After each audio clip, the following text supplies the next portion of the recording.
Michael Jackson was one of the most influential entertainers of all time. But who influenced Michael Jackson to become who he eventually became, the king of pop? Today, we're going to be talking about some of the biggest influences on Michael Jackson as an entertainer. What happens when showmanship, excitement, and soul collide? You get Michael Jackson, but you know what? It started long before. Now, we're going to be talking about some of the artists that really had an impact on the way that Michael Jackson showed up on the stage. And I could not do this episode alone. I have told you guys about my love for Michael Jackson and my fandom and where it all started. And it really started with my dad. My dad had a huge influence on me and my Michael Jackson fandom. He's a music encyclopedia. He is a big, big music fan and a big Michael Jackson fan. Dad, welcome to the show. Hello, everybody. I'm glad to be here to talk about one of my favorite artists, Michael Jackson. To me, I've seen a lot of artists over my years of watching music and entertainment. And Michael Jackson, to me, put all like music, excitement, and entertainment together to become the most exciting entertainer ever, as far as I'm concerned. And I'm just glad to have witnessed him as a young boy to growing into a man. And he just, he's been something special to me, and I can't just forget him. I'm glad my daughter took him to another level, and she is keeping him. I want to give a special thank you to you for keeping a legacy alive for so many years after his death. That was special. Thank you. Yeah, I really appreciate it. And becoming a Michael Jackson fan really started so much with you introducing me to the music as a young kid. And I've actually shown a clip sometime earlier this year of me dancing and you saying, okay, dance or whatever, or listen to the music. And I'm dancing around in the basement with all your vinyls in the background, dancing to Michael Jackson. Yes. That was the start. And I think you might have been, about 3-4 years old? Yeah. And guess what? It looked like it actually stuck in your mind, your body, and your soul. Yes. And ever since then, it looked as though you have never forgot that moment. No, seriously, I haven't. I never grew out of it. Everybody says everybody has that Michael Jackson phase as a kid, but it's not a phase. I think, my fandom is here to stay. Yeah. You know what? My thing was when I was a young kid in about, let's say, 7 years old, and roughly that's when he started. Yes. Mike is 1 year younger than I am. And guess what? When I was in school, 3rd grade, my 3rd grade teacher used to give us songs of Michael Jackson, and we used to sing because the songs used to come out so often that we used to sing the songs in our school. And I remember her giving us I Want You Back, Stop the Love You Say May Be Our Own. And those songs, Daddy's Home, I sung in elementary school with Michael Jackson. Wow. Imagine that. That's how far I go back with Michael Jackson. And he remains a special icon to me as well. And I remember you even telling me Maybe Tomorrow was one of the songs that they had you memorize and sing as a part of music now you class. Think about that. That's have to be at least 40 years ago. Wow. 40 years ago where Michael Jackson sat down here and me as a young child singing his songs in my elementary school. And today you're still talking about the man, Michael Jackson, Mr. Entertainer, which means for 45 or 50 years, he's been entertaining the entire world at this level. Yes.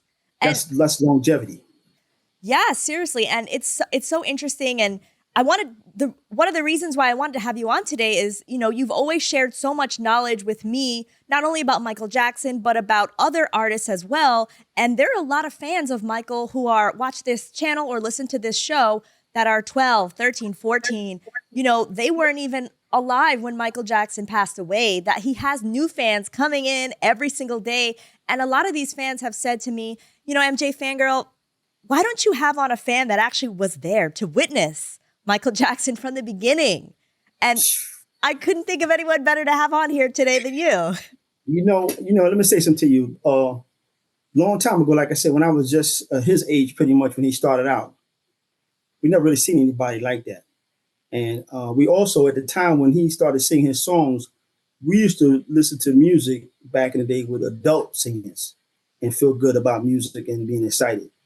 And for him to come along at his age, so young, so mature, so exciting, that it was just unbelievable. And I'm going to tell you now, just like today, you're looking at him with excitement. When everybody looked at his Billie Jean moves and his brothers together, you remember he had 20 years of just his brothers together, that we all was in that excitement. He took it to another level. He took entertainment to another level, which means that that's special. A lot of these entertainers today, they have either they're entertainers, they got great voices, they got good moves, they look good.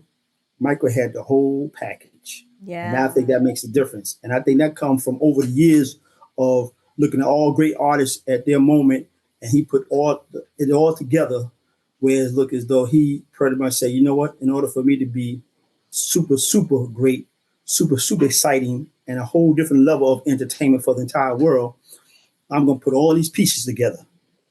I'm going to put a little piece of Sammy Davis.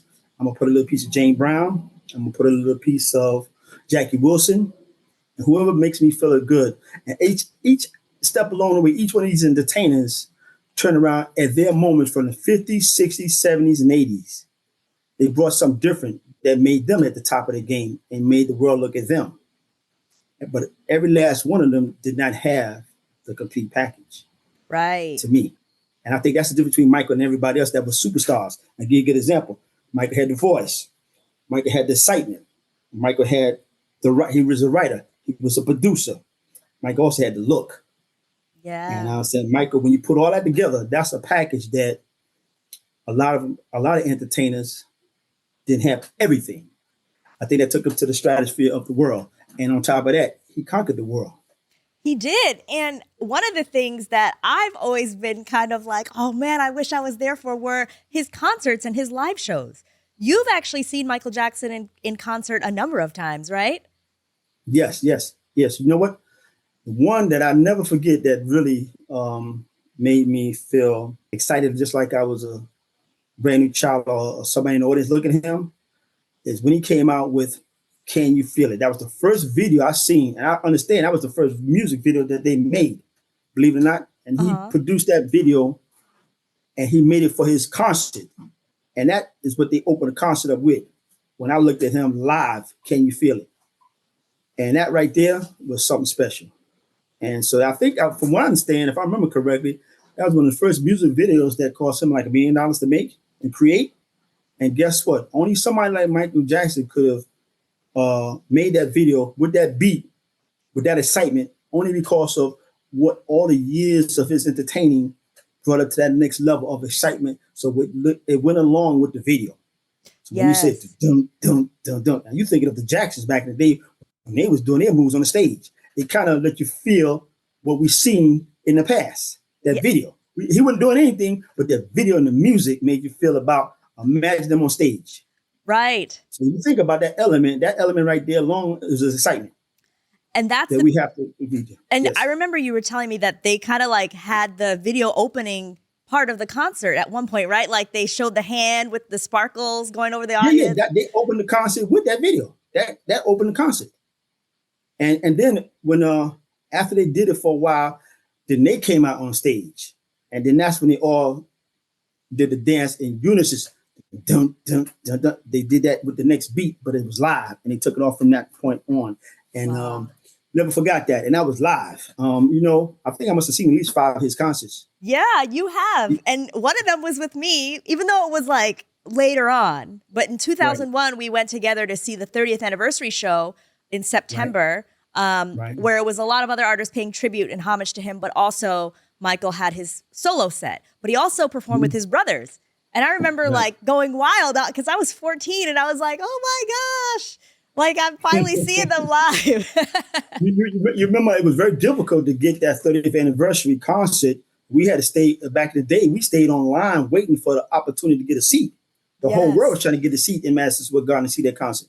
I remember. Remember I stayed there for 10, 12 hours waiting for an opportunity for that to open up and punch a seat in. Yes. We had, back in them days, it was very difficult. Remember, we had to wait. We had the slow modem. Yeah. To punch in and get a seat. Remember I said, we got to watch this. I said, wait to show up. And once we get those seats, we got them. Right. He stayed at what, about 4 or 5 hours, remember? Yeah, and we had 3 phones. We had, I think, a cell Right, phone and two house landlines and the right, right, computer. right. But we got in there though. Yeah, we We did. was in there. We did. We, And we I got in there, and that was great because guess what? I'm glad you was able to see that because you think about it, that was actually his last concert right before 9/11, right? So we yes, got it to see it was the day before with the 9/11. brothers, right? With the brothers, right? That was actually the very last concert with all six brothers on stage was then. And he had a whole Yeah. bunch of stars from Britney Spears to Usher. All was kind of working with him with that concert. I want to take it back a little bit and ask you if you have a favorite memory of Michael. I know a lot of people talk about, like you mentioned earlier, like the Jackson 5, and then there's Motown 25. But like, was there any specific one memory or like one video premiere or something that was your favorite memory? With just Mike, when Mike was solo or as a group, or just Mike right now? Either one. You know, well, I always, There's so many. I think, Can You Feel It? Can You Feel It was always my favorite moment with Michael Jackson. That was special to me. Can You Feel It? In addition to, of course, the Billie Jean was another moment that it just took him to another level. I'm never gonna forget that. I saw it live when it was going on. You must have, you cannot believe how many phone calls I got that day in my house saying, "Did you see what he just did? Did you Wow. see what he just did on the stage?" I should say, even my mother called me, which is your grandmother. She Yeah. said, "Did you see what that guy did? How did he do it? You saw what he just did?" I mean, the whole world was stopped for a moment to witness Billie Jean moment when it comes to his Jackson. He did his solo act during that time. Uh-huh. The whole world, and remember something, it's overshadowed, which is so funny. It overshadowed all the special entertainers that was on that show that day, from Marvin Gaye to Diana Ross to all the ultimate superstars. You know how serious that was? Yeah. And that was a moment that took him to another level. That took him to another level. That took Michael Jackson to another level. And that's a moment I won't forget. I hate to say it. I know you asked me about what moments. He had a lot of moments. That makes me feel kind of funny because he had a lot of great moments. I'll Yeah. never forget Forever Came the Day. I never forget Can You Feel It? I never forget Can You Shake Your Body Down to all those moments got overshadowed by Billie Jean. He had a lot of Yeah. great moments. You know?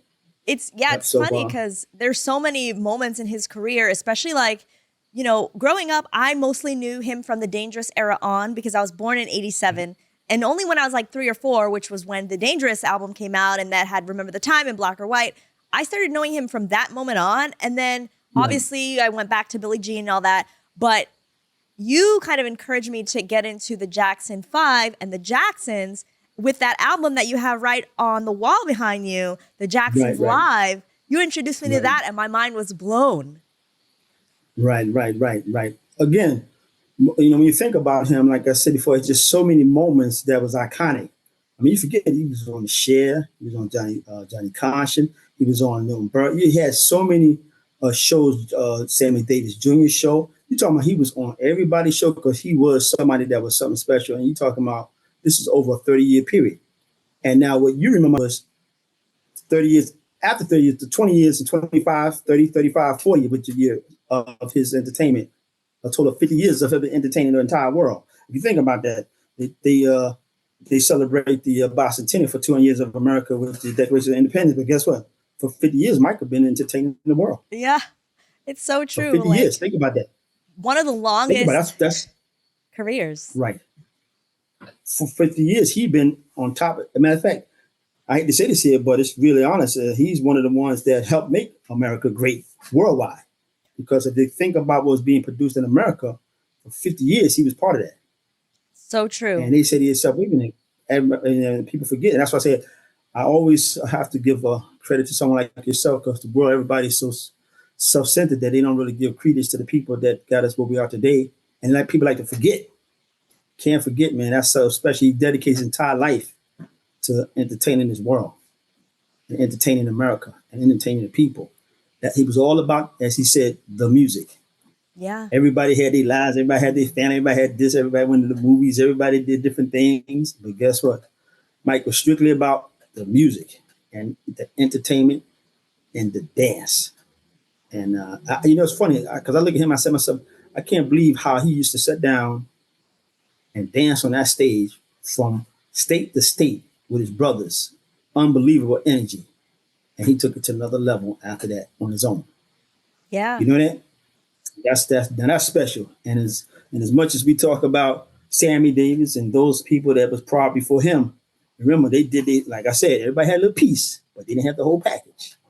One had the dance, one had the voice, one had the look. And here's another thing. I don't think people realize that's iconic. He also, his outfit. Again, he had an outfit that, you know what, is going to be forevermore used in museums and stuff like that as an entertainer. A lot of people don't have that. Besides Elvis and Julie Garland. Right. His outfit, that Billie Jean outfit, Yes. that's one of those iconic outfits. Forget about the dance, forget about the voice, forget about the song. He had everything going. That's so true, though, because he has those iconic pieces like the fedora, like the white socks, like the penny loafers, like the jackets with the sequins, the Billie Jean outfits. Like those are things that really set him apart. And like you said, those will be in museums forever. It's almost like if you see an outfit of his, you know that it's Michael Jackson. That's the point I'm making. I'm saying you have all these great entertainers now, even though Sammy Davis had his moments for 20 years. He never had nothing iconic. Right. Like an outfit. Jackie Wilson, as good as he's great as he was, you don't have nothing that's iconic. Only few people have that. Like I said, only few people have that iconic outfit. Wardrobe. Michael took everything and put it all together. He put the whole what you call package for entertainment together. And you know what? That's why I think he's considered, to me, one of the greatest entertainers ever. I don't think nobody gonna ever match that because there's too many pieces that he put together. Too many pieces. I mean, I don't think anybody else can. How can you repeat that performance unless we see somebody 50 years from now? We all gonna be gone. Right. Right, you understand? He did it for 50 years, so now we got to talk. We're gonna be 100 to see somebody else come along and do the same thing he did. And it's not gonna happen. I don't think it's ever gonna happen again. I must admit, when I think about it, I say to myself, that's the difference between greatness, iconic, and a real American dream. Yeah. You know that? And you know that, and that's why I'm gonna say it to you again. I give a lot of love and respect to how you have tried your best to keep his legacy going on. When a lot of people just keep it moving and just deal with today's news, and especially for somebody to still care enough about somebody that actually gave 50 years of their life to care about this whole world and entertainment. Right. And think about that. He brought so many people together, and like you said, like really was an ambassador of America to so many other countries, and people learn English off of learning his songs. Like he made an impact that I think people don't even really think about. And so that's why I wanted to continue the show. And, you know, this is going on year 7. I don't know if you realize I've been doing the show for 7 years on YouTube. And now we're on Spotify, Apple Podcasts, and just like really trying to spread the message of what Michael Jackson was all about. Exactly. And that's why I have to say again, Michael did his thing for 50 years and now you're going on 7. Yep. And you know what the thing about it, you're actually keeping his legacy alive. And that's why I said, as much as we have to acknowledge what he's done, it makes a lot of people to continue his legacy and let it be known what he's done for them. And like you said, I'll be honest with you. When I talk to you, it brings back memories to me in my childhood of what I used to witness from the music that he played. And again, my biggest thing, you had groups. You had so many singing groups because that was the thing back in the 70s and the 80s. A bunch of groups that used to sing R&B music, but you never seen a bunch of young, talented men or boys like the Jackson 5 that sang, grooved, and danced like they did. And matter of fact, you know, it's funny because everybody tried to be like them. Everybody tried to get their music together and try to actually emulate the Jackson. That's how much he influenced people. Way before Billie Jean. The Silvers tried to emulate him. The Osmonds tried to emulate him with their voice, One Bad Apple. You talking about these people emulated the Jackson 5. Yeah. They didn't go too far because the Jackson 5 continued because they was the real. They was not, you know, they did their way. Yeah, sorry, I don't want to cut you off. Go ahead. No, I say, and when you think about it, that goes to show how long he has been influencing people in music. And I mean, when it comes to groups, guys, and R&B singers, and he's been what you call a pillar to this music library in life.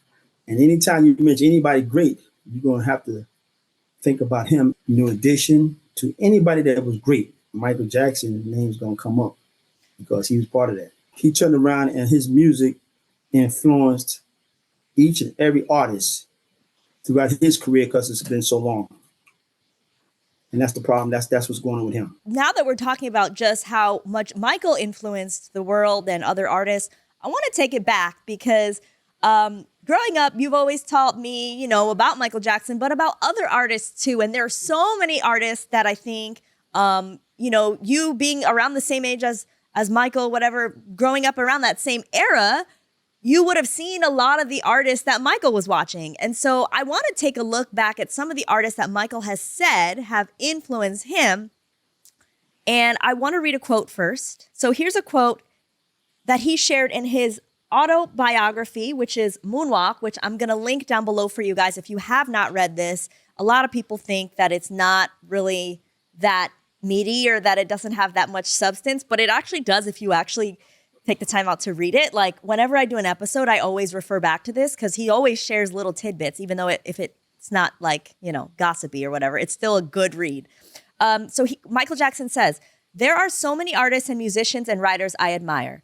When I was young, the people I watched were the real showmen. James Brown, Sammy Davis Jr., Fred Astaire, Gene Kelly. A great showman touches everybody. That's the real test of greatness, and these men have it." So the first artist we're going to be talking about today is going to be Mr. Show Business, Sammy Davis Jr. Now, Sammy Davis Jr. was a triple threat. He established himself as an entertainment legend, becoming a successful comedian, actor, dancer, singer, tap dancer, impressionist, and he was known for films like the Rat Pack's Ocean 11 and Sergeant 3. And Michael Jackson admired his versatility and style. So first, I want to go into a clip that actually my dad told me about when we discussed this, doing this episode. He told me about, he's like, you've got to show this. So let's jump into this first clip. Dad, should we check it out? Yes. All right, here we go. I to say something to your constituency. I be glad when they're around. I be glad when they're around you. I be glad don't go high, but I bring nobody by. I be glad when you're there around. All right, so that was a young Sammy Davis Jr. In the 1933 Rufus Jones for president. Right, exactly. Now think about that.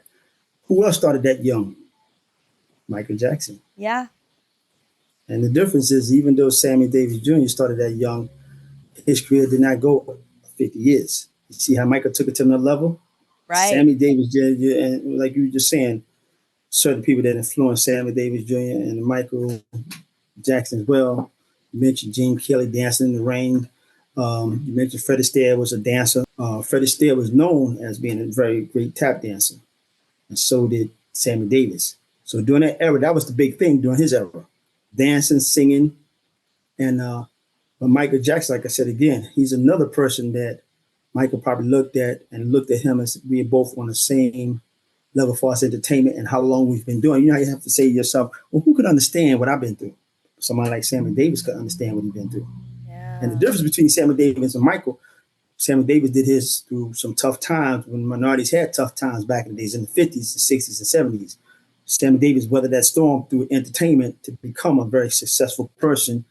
And I remember Michael Jackson actually saying it's because of the things that Sammy Davis went through. It made it possible for him to be who he is. Because a lot of them things we didn't have to go through later on in our life because Sammy Davis was able to bust through those tough times. And the thing about when you mentioned the Rat Pack with Sammy Davis Jr., this is very important when it comes to Frank Sinatra. Back in the day, Frank Sinatra, when it comes to Las Vegas, Frank Sinatra was known as the chairman of the board. He was the biggest. He was the biggest star. And back in the day when they had Sammy Davis with part of the Rat Pack, minority was very difficult to go in, quote, through the front door. They used to sit down and have to go through the rear because that's the times that we was living in. And Frank Sinatra, being the chairman of the board of all the top entertainer of all the people, said, I'm not going to perform in Vegas if he does not get a chance to come through the front. And you know what? Because they were trying to build Vegas up. Vegas was in the middle of the desert. Las Vegas was in Nevada. It was a desert there. He was built up with the casinos. Frank Sinatra said, if you don't turn around here and let him come through the front and people come through the front, I'm not going to perform here. That was Wow. iconic. And that's the thing, those are things that Michael Jackson thought about when he was coming up, how to influence and how type of an impact he was going to be. That's why I heard he was one of the ones who donated most of his money to the causes for people that was less fortunate. Yes. Like that. The And these are the people that humanitarianism. helped, right, and helped drive him to do the things he did in addition to being who he was because he felt he was very fortunate. So that's just one thing that I think Michael kind of looked at Sammy Davis at to say, you know what, he started a long time like me, and he ended up being, by the way, they called him Mr. Show Business. Sammy Davis, because guess what? Frank Sinatra, Dean Martin, Joey Bishop, Peter Lawford, all they did was just sing. Sammy Davis was an entertainer. He started dancing and he did the things that they couldn't do, even though they had the voice. Like I said, when you put the package together, that changes everything. Sammy had the package too. Right. There he is. We have a picture of Yep. Sammy Davis. Yeah, it's interesting that you mentioned that because growing up I did do a little bit of, I would see Sammy Davis Jr. here and there, and I would see pictures of him as an older person, with Michael Jackson when Michael Jackson did like a little tribute to him or later on in the years. But in preparation for this episode, I went back and I looked at some of his performances, when he was with the Rat Pack during that era, and I was like really amazed by his talent. Yeah, he was special. He was another one special because guess what? Because of how he was exciting and he sang and he danced, he had a special voice, he had a lot of talent. But don't forget, he's another one that started very young. It's nothing new for him. He started in vaudeville. His father was an entertainer, and to make a long story short, he's another one that guess what? He worked his way up through the ranks. So when he went and got involved with the Rat Pack, let's be real, Sammy Davis had he had already been out there working hard to get where he is, and he was seasoned. So that was somebody that, like you said, a lot of people have to look up to because this is going back in the 50s and the 60s, tough times. Yeah. And he was one of the face of America. Sammy Davis cost of the Rat Pack. The Rat Pack was the big boys back in them days. Right. And Sammy was right in the middle with them. And he made a statement because when he was on that stage with them, it helped minorities out as well. I'm talking about as far as being a pioneer. Yeah. Yeah. And I want to share now. Thank you for sharing that because that I think brings a lot of history back and brings a lot of information and context and background information to people who might only know him surface level, kind of like me, like I think it's important to tell everybody out there, definitely look into Sammy Davis Jr. and a lot of the artists that we're going to be talking about today because you'll really see the link between them and Michael, and you'll see like how that really played a part in his entertainment career. Now, Dad, I'm going to play this next clip, which is Sammy Davis Jr. talking about Michael Jackson. This is from the 80s. So let's watch this together. I have many idols. See, I look at Michael Jackson and I go, wow. I don't envy him, but I certainly do idolize him, man. Sweetness and that sound. That sound, it's pure as raindrops, man. It's that pure. And the way he moves, look out, please. Put a hurting on you, boy. And particularly if you had ever been a bit of a mover yourself, as I used to be, But not like that. Now guess what? And that's one icon that's knows what it takes to be a superstar, knows what it takes to entertain people, and knows what he sees. He said it to you right there and came out of his own mouth.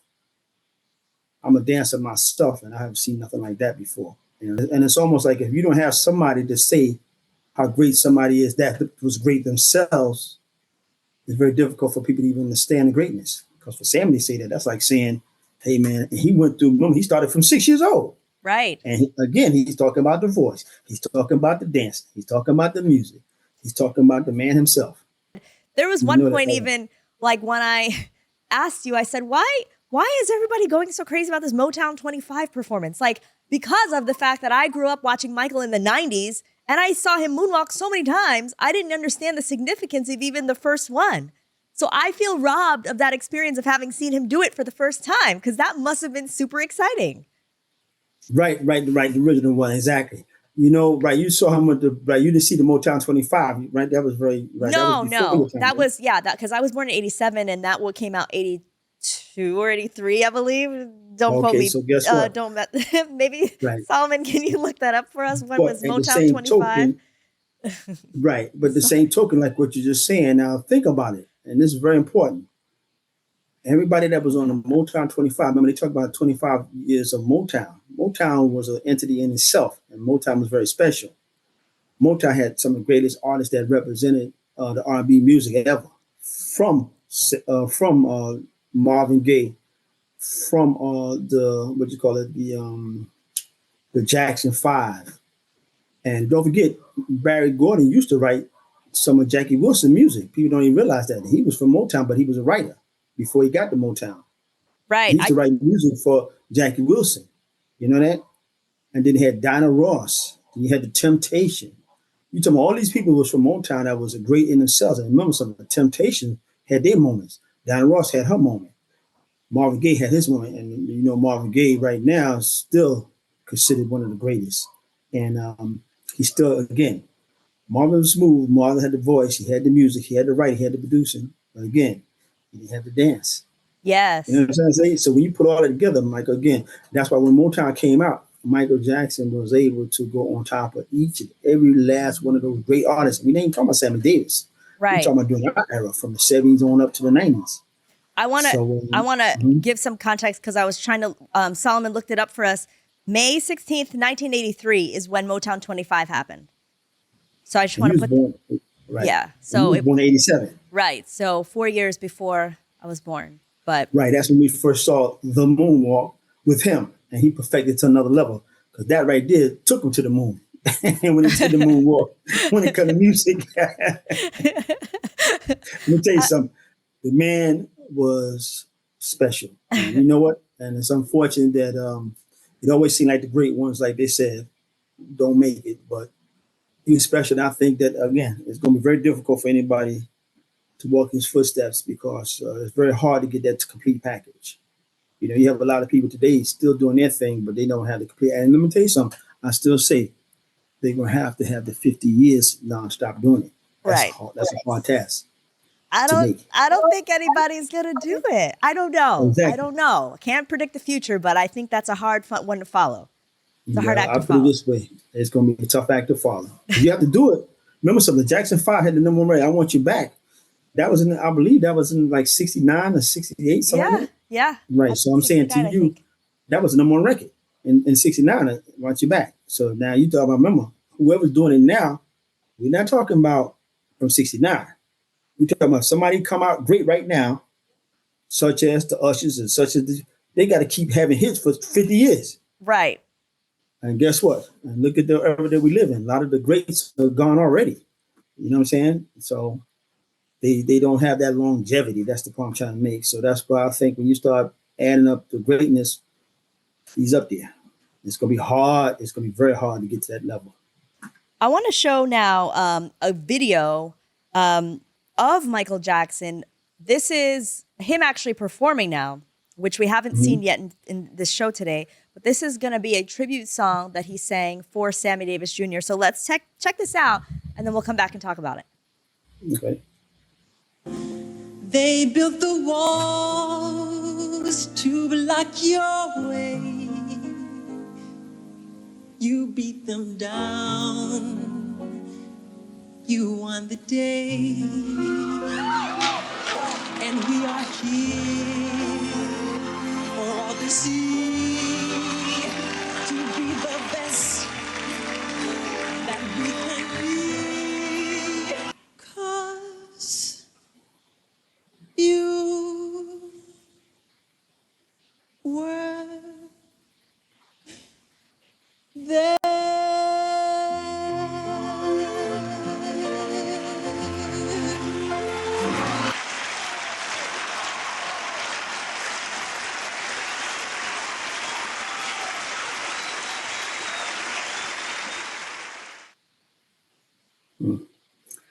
I remember when I was actually watching that when it happened.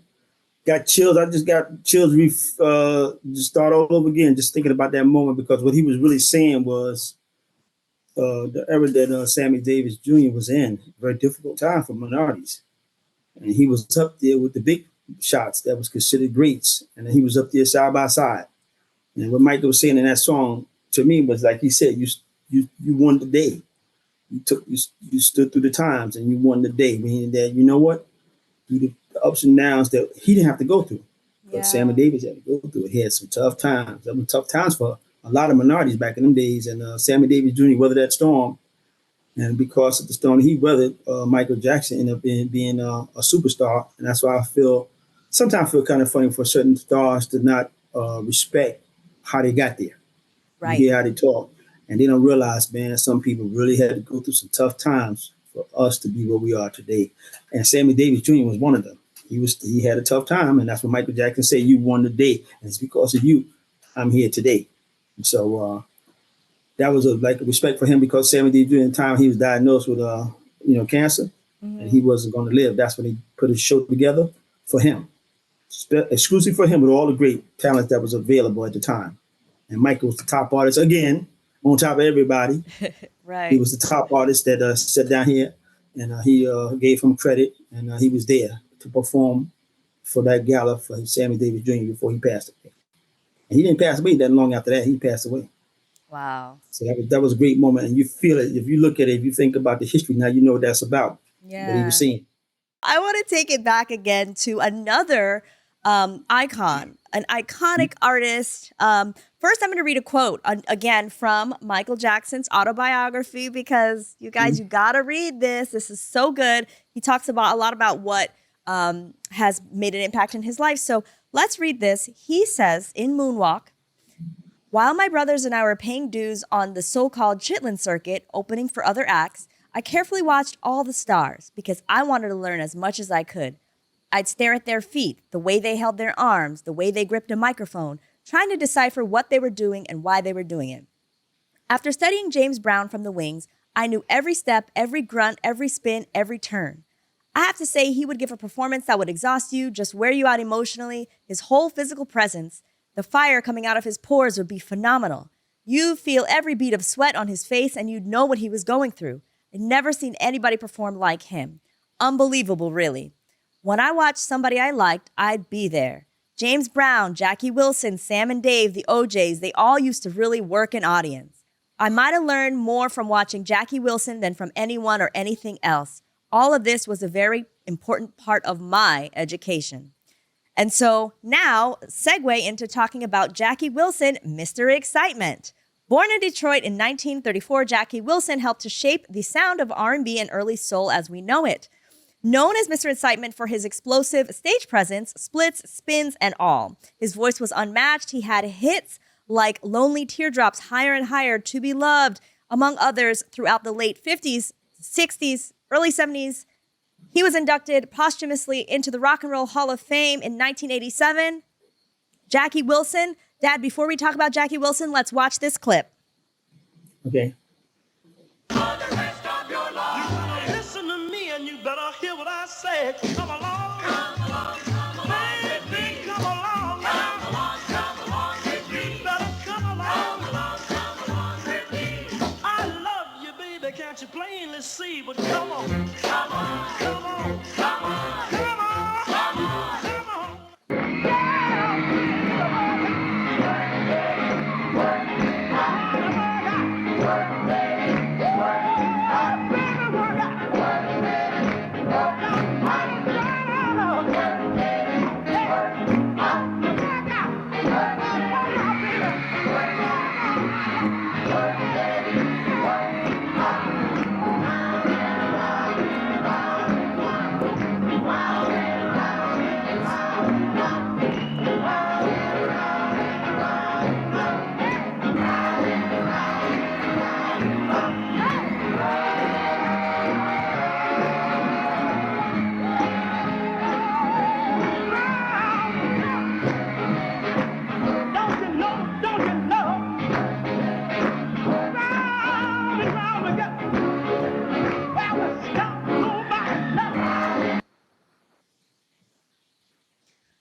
Jackie Yes. Wilson. Yes. Now that's in the 50s. Now think about that excitement in the 50s. You know that's what's called an entertainer. And when you look at Jackie Wilson, like you said, if you look at how he was dancing just now, you see some James Brown, you see some Michael, and that's in the 50s. So that goes to Yeah. show you that that's why they used to call him Mr. Excitement, because back in his day when he came out, Jackie Wilson was a good singer. Again, he had the look, he had the dance, he had the voice. And at the time he came out, just like when Sammy Davis came out, he had the competition of the Chair and the Board, which the Rat Pack, which was Frank Sinatra, Dean Martin, in that era. When Jackie Wilson came out, he had to compete against the great Sam Cooke. Sam Cooke was smooth. He was the band, Chain Gang, and songs that he sang. The time there's a chain gonna come, and Sam Cooke was the man. He was actually the number one R&B singer at the time, Sam Cooke. And then Jackie Wilson came on the scene again. He came in with another element. Sam Cooke was straight up singing like most and just singing his song and grooving to the music, and it was great. Jackie Wilson came up with the dance, came up with the excitement, came up with the beat. I don't know if you noticed, if you look at that video when he was dancing with the crowd and he had the group behind him dancing, he was almost dancing to what you call a beat. When people sing on top of music, they sing on top of music with a melody on top of the beat. He had the dancers in the back of him, and he came to the front, and they were going dun dun dun, and he was going left to right, and he was going in the back of him. He was like on top of the dance with the beat, but they was going to the left, and he was going to the right.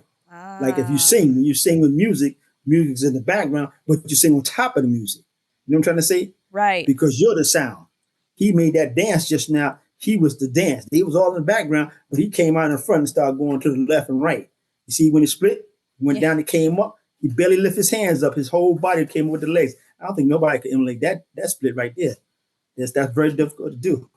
But you have to have a certain type of charisma and body to come up without putting your hands to lift your legs up. I know. You get your body back off of the ground. Michael didn't even try that. You know what I'm saying? You saw he slid up, right? Yeah. That's very difficult to do. So that's called Mr. Excitement. He had something that was special. And that took him to another level when it comes to the music during that time. From the 59s to the 63s. And they call him Mr. Excitement only because of how he danced and how he looked. And before you saw him with the jacket, with the shirt and the pants, he had a white jacket on. He took that jacket off and threw it to the side. Oh, okay. Entertainment. It's like, guess what? Michael took his hat off and threw it to the side. Yeah. So he started dancing. Jackie took his jacket off and threw it to the side. This is all coming together for me now. I feel like I'm understanding Michael more now. When you say this stuff, I'm like, okay. Right? You know, Jackie Wilson had a jacket on it first before the part you showed, the clip you showed. The jacket, he took his jacket off, he said.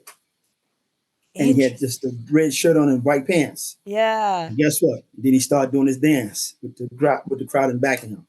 So and if you notice, I don't know if you noticed it, but didn't you have that excitement just now from when you're looking at that video? Yeah, definitely. I was into it. Like that's what I'm saying to you. That's a different element of music that only a few people can capture, and he was one of them. And again, he's another one that Michael Jackson loved and emulated, and he saw something. There's an excitement he saw in that.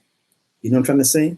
And if you think about it, that's the 50s, 58, 59, 60s. Excitement was the key besides just singing. Yes. Got that? And I remember actually Michael saying that he used to, I think it was Jackie Wilson. In the comments, correct me if I'm wrong, but he was saying that he used to like watch his feet and he would be mad when the camera didn't show his feet and they would show something else because he wanted to see exactly what Jackie Wilson was doing. I'm pretty sure that that's what he was talking about, that artist. No. Again, these are elements that everybody do not have. You can be a great singer. You can be a great looking person. You can have a great sound, but you might not have the dance, the excitement that goes along with the music and the voice and presentation and the look. Yeah. That had the look. It's almost like all that stuff come together. And that's why I think if you look at the years of Michael, he was constantly changing his look to go along with the music and the evolution of him. Yeah, and that reinvention. That's what it took. Right, because back in the day when he first started, he started with the afros. You see, that was a thing when it comes to minorities. We had the afro going in the 70s. So Mike was part of that. He said, yo, we got to make sure that I have the best looking afro and the best looking music to go along with it. And then he realized after that, then they turned around here and everybody had the processed hair. You know what I'm trying to say? And then Yeah. after that, he turned around, then everybody had the look and the features. So Michael continuously, besides change the music, he changed his look to go along with the music. That was all part of what made him great, exciting, and special. See, everybody just they Yes. change the song, but they don't change the look. He was changing everything: the look, the dance, everything. That is so true. And I want to take it back because I also have a clip of Michael just saying a couple words about Jackie Wilson. And just for context, this is a couple weeks after Jackie Wilson passed away in the 80s. Michael Jackson gave this speech at the Grammys. So let's check it out. I also would like to say something very important, that some people are entertainers and some people are great entertainers. Some people are followers and some people make the path and are pioneers. I like to say Jackie Wilson was a wonderful entertainer.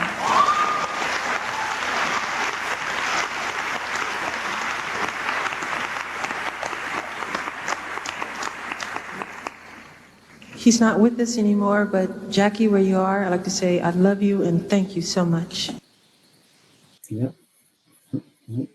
So Again, he had the look, and he had the voice, and he had the dance, and that's the beginning of what you call a great entertainer that have all the elements that make yourself successful when it comes to entertainment. I want to move on to this next entertainer because this next entertainer, actually, Michael Jackson said, is his greatest inspiration. And that would be the godfather of soul, Mr. James Brown. Yes. So let me introduce everybody to Mr. James Brown. He's one of the most important and influential artists in the history of music. The godfather of soul commanded the stage with raw emotion, precision, power, and many would say he gave hip-hop the blueprint with the beats and the grooves producers still sample to this day. Stevie Wonder once said that James Brown was one of the most sampled artists. Songs like I Got You, I Feel Good, Papa's Got a Brand New Bag, Please, Please, Please, and This Is a Man's World. He made a lot of hits, but he also made statements. He used his voice and his platform to speak directly about self-worth, pride, and he owned various businesses, including his own publishing, radio stations, and he even owned his own private jet. So, Dad, let's watch this quick clip of James Brown, and then let's come and talk about what we saw.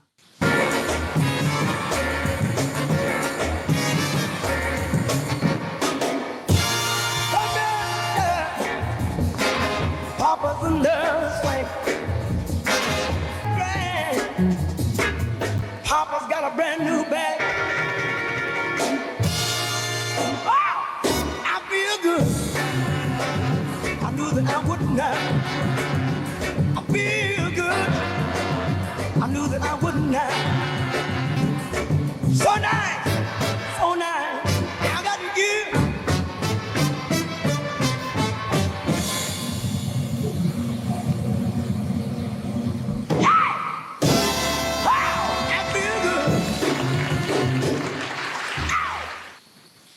Yes, the Godfather of Soul. He took it to another level too, from the '60s on through the '70s, man, with his excitement.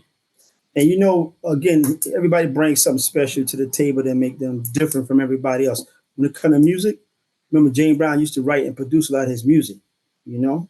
And what they said about him, I don't know if you noticed it, but this is very important when it comes to James Brown. And I learned this over the years when he was talking about how he created his own music. He said everybody does 4 bars to a beat. Dun, dun, dun, dun. And everybody start with dun, dun, dun, dun. If you think, I'll give you a good example. Michael Jackson music start with, let's say, Billie Jean. Dun, dun, dun, dun, right? Mm-hmm. James Brown said, I don't start with dun. I start with dun. Not dun, dun. James Brown started dun, dun, dun, dun, dun, dun. He left the first beat off of his music, if you notice that.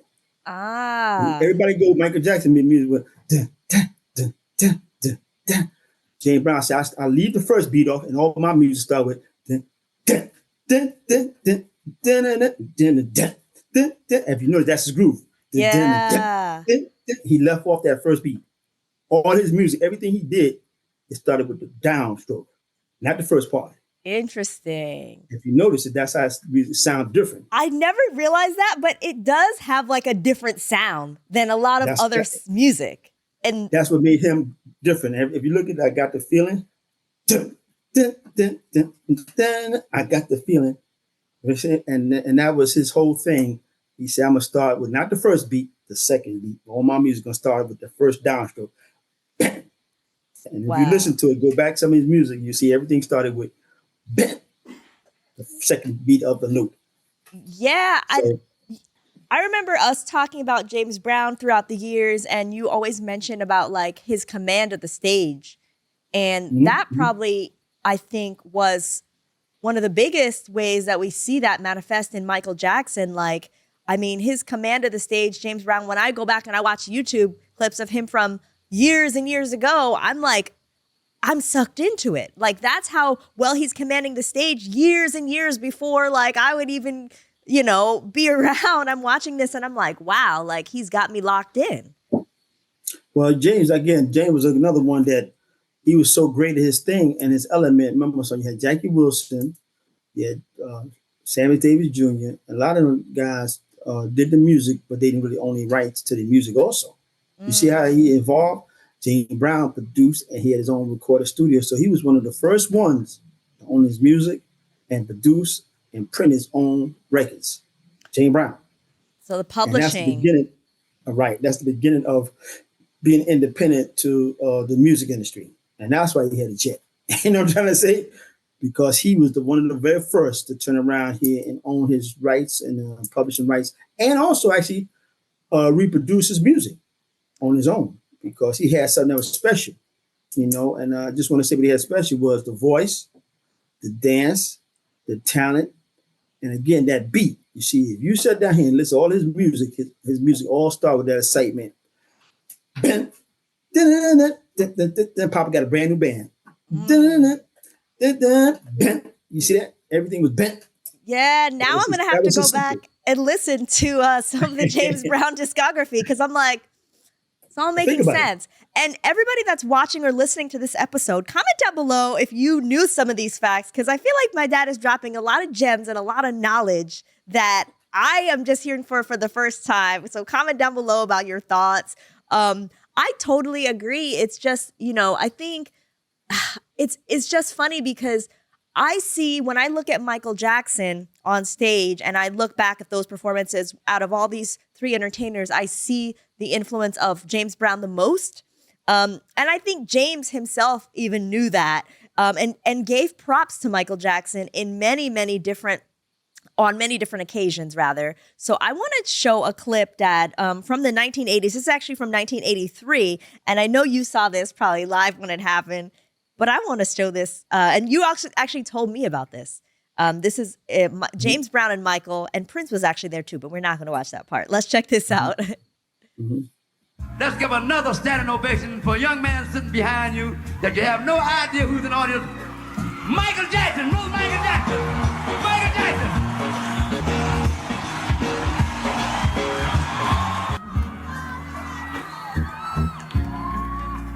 I love you.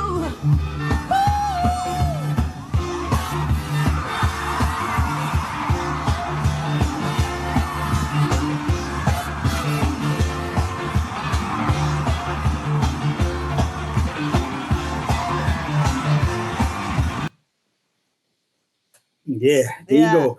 Out of nowhere, you get up there and just do your thing and create excitement in itself. You know, like you said, James Brown. You heard what James Brown said, though? If you listen to what he says, ladies and gentlemen, he's in the audience. I want to introduce you to little Michael Jackson. Michael Jackson ain't little no more. You know that? Michael Jackson is big grown Michael Jackson superstar, but he remember him as a little child back in the day. You know what I'm trying to say? Yeah. He's a little Michael Jackson. When Michael Jackson passed, he did rock with you and all that stuff. But the point I'm making is that you see how he danced out? He looked at that whole routine. It was like James Brown. Yeah. He did James Brown routine. Remember the dancing you saw? And again, everybody has something special that a lot of people can't emulate. Nobody could do the split like James Brown. And Michael continued to do those moves like throughout the Bad Tour, the Dangerous Tour, live in Bucharest. We saw that show on DVD. Like, it's just, he really, I think one thing that makes Michael special is that he continued to pay homage to the people that influenced him. And here is a clip that I'm going to share. This is our last clip of the day, but I think it's going to wrap this conversation up really, really well, because this is Michael Jackson in his own words giving his props and his love to James Brown. What is a genius? What is a genius? One whose inspiration demands change. A genius. I love you more.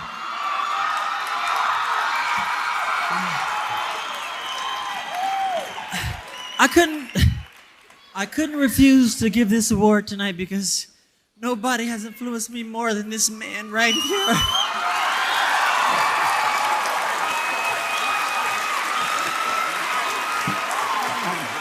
And I'm happy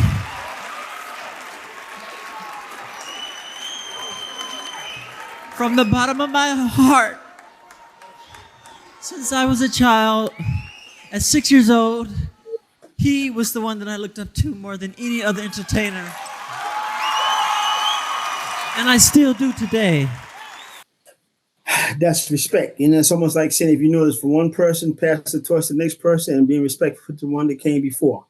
And that's what Sammy Davis did with Michael Jackson. And like I said, what Michael Jackson did with, what Michael Jackson did for Sammy Davis Jr. and then what Michael Jackson did for James Brown. Yeah. And James Brown, there was a time, I know for a fact, that he also mentioned that about Jackie Wilson. These guys are really special in their own time. So, he said it, he said it to you as honest as he could say it. This guy has influenced me more than anybody else on earth. James Brown, from the 60s until like 75 or 77, 78, he captivated the audience just as much as Michael Jackson did. He was so entertaining, so exciting that he was special. When he did his dance and he did his splits, who could do that? Who could emulate that? That was something that you just can't do. That's part of your uniqueness. Same thing with Jackie Wilson. His uniqueness was what he did with his splits and what he danced. James Brown, his dance, the splits. Today, the greatest Michael is, Michael had his own thing going, which means people couldn't do what he did, but then nobody could do what James Brown did. Yeah. You know what I mean? It's all Same part of Jackie what Wilson. makes them iconic, and like they all have those, like, either whether it's the dance moves or it's the different beats in the music, or it's the way that they dance or the way they command the stage. Like, each of these artists was so iconic. And I really like what you said at the top of the show, which was that Michael took so many different elements from all of the greats and he combined them into one. And he almost became like a super legend himself, because he combined all the legends, the elements of the legends. And Right, exactly. Yeah. He put all that together. And the thing about it, let's get back to the one that's really more important than anything else when it comes to these icons. From Sammy Davis Jr. being able to weather the storm, being one of the first minorities to get out there and go through the tough times and still be a superstar, through James Brown, who to me is just as much as a pioneer when it comes to what he's done for minorities in America. When he sang that song, "Say It Loud, I'm Black and I'm Proud," that was an anthem that made everybody, and today that song still played, and it make you feel special when everybody back in them days try to make you feel as though you wasn't special, when in reality you are special. You are special. Michael Jackson was one of the greatest entertainers in the world. How can anybody judge him? What I'm trying to say? How can anybody judge what James Brown did? Remember, I'm gonna say it to you again. These guys made America great, because from people that was looking at the world of America from other parts of the world, say, man, what is America doing over there? They producing some of the most serious people. And the people that they was producing that made them great, America, was a lot of minorities, such as Michael Jackson, Jackie Wilson, James Brown, Sammy Davis. That made America great, because they went worldwide. That's special.